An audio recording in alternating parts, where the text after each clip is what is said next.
One of my favorite childhood books was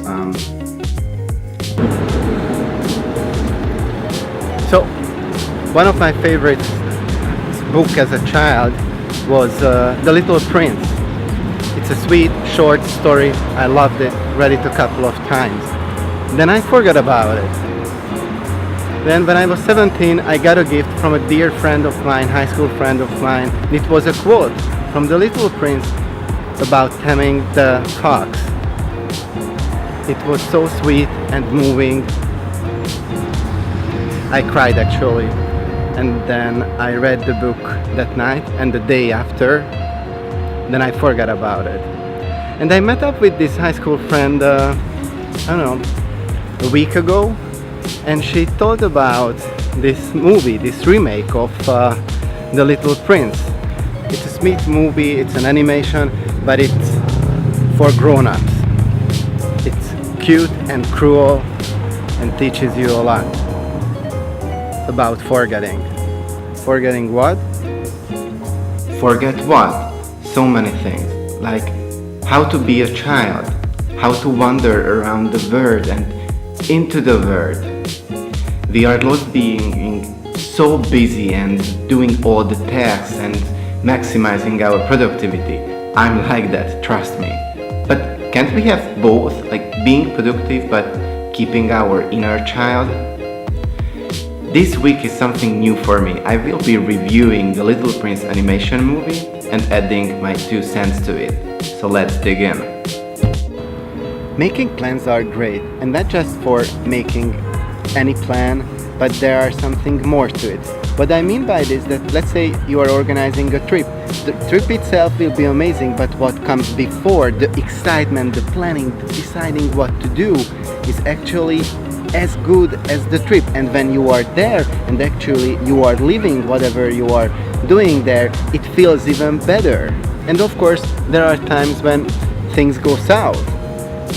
At these situations all you have to do is turn the table, think outside of the box and come up with a plan B. But don't overcompensate. It is all about moderation and finding the balance. I call it your life plan. Life plan?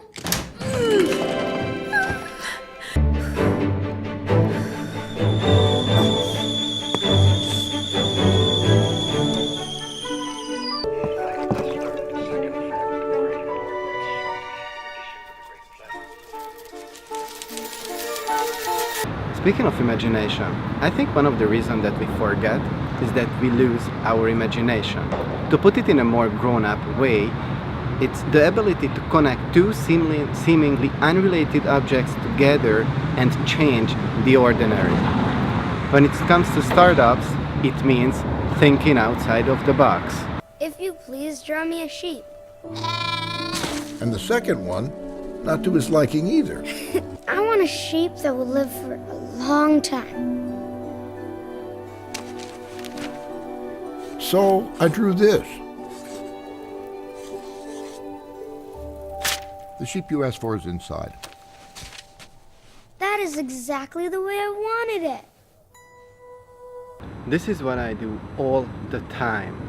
Of course, then comes the questions from others, the doubt, why it cannot happen, why it cannot be real. I guess I have some issues with some of the facts. Oh, What was a kid doing there in the desert? That's very strange. No one can last very long in a desert without food and water. Where are his parents? Does he even go to school? Does he really live up there? Because I took basic astronomy and there was no mention of life or children on any other planets. Unless... Or, the fact that he wanted a sheep, that pretty much proved that he exists, don't you think?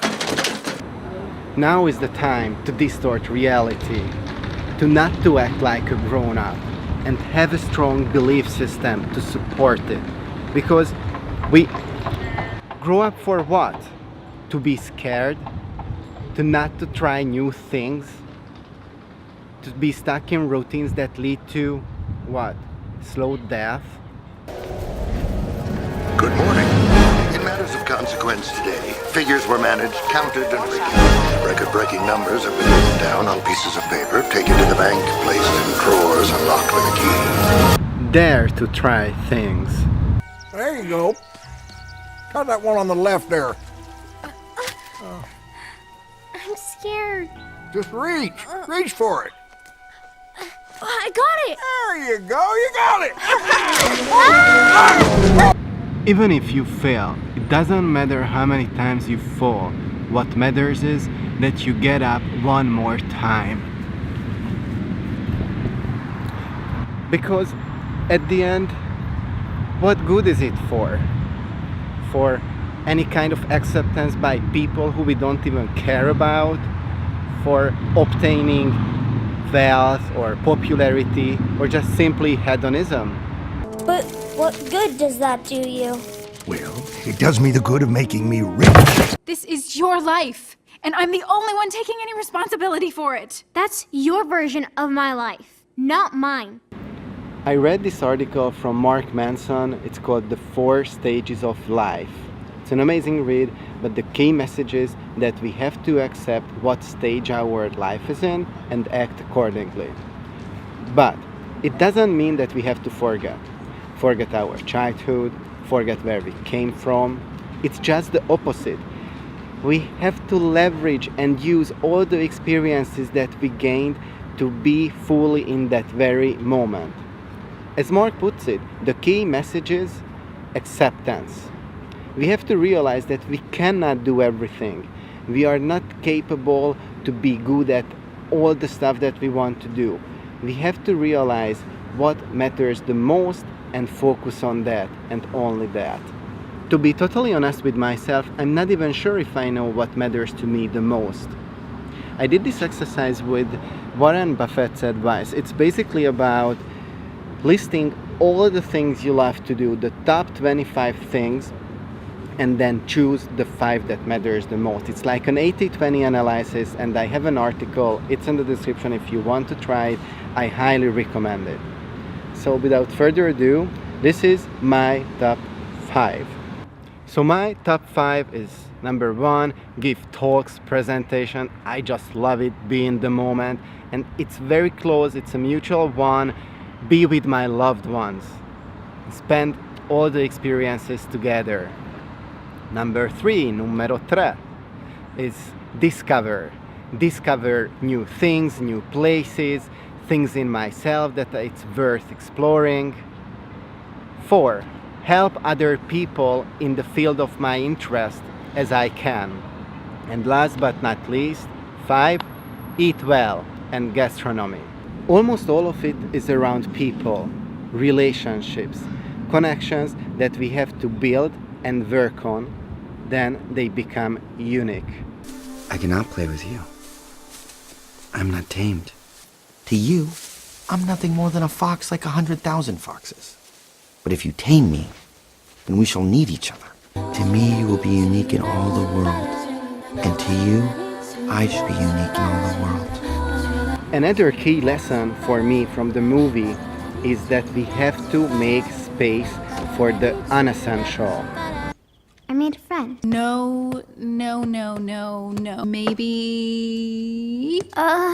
yes. If you study hard and you stay completely on track with the plan, you can spend some time with your new friend. Next summer, on Thursdays, from 1 to 1:30. Okay. Anything inessential? Must be made essential. I'm very busy. You tamed a fox. A fox like him. Never had a pet. He wasn't your pet. He was your friend. What, does it look like I have time for friends? Now I have to get back to work. Wait! Oh, man, you know what? You're slowing down my productivity. As the Dean of Harvard says, one of our most valuable assets in life is unstructured time. The relationships we form, the experiences that we gain are the most valuable ones. So remember, growing up is not the problem, it's forgetting. Find your balance and do everything in moderation. I'm sure that I'm trying my best to keep my inner child. Growing up is not the problem. Forgetting is. I've been doing this my whole life. I've been balling out my whole life. And I know it's time, cause I'm ready to go. I'm ready to go. Ready to go. All of my friends have been telling me, bro, it's time that you blow. I know.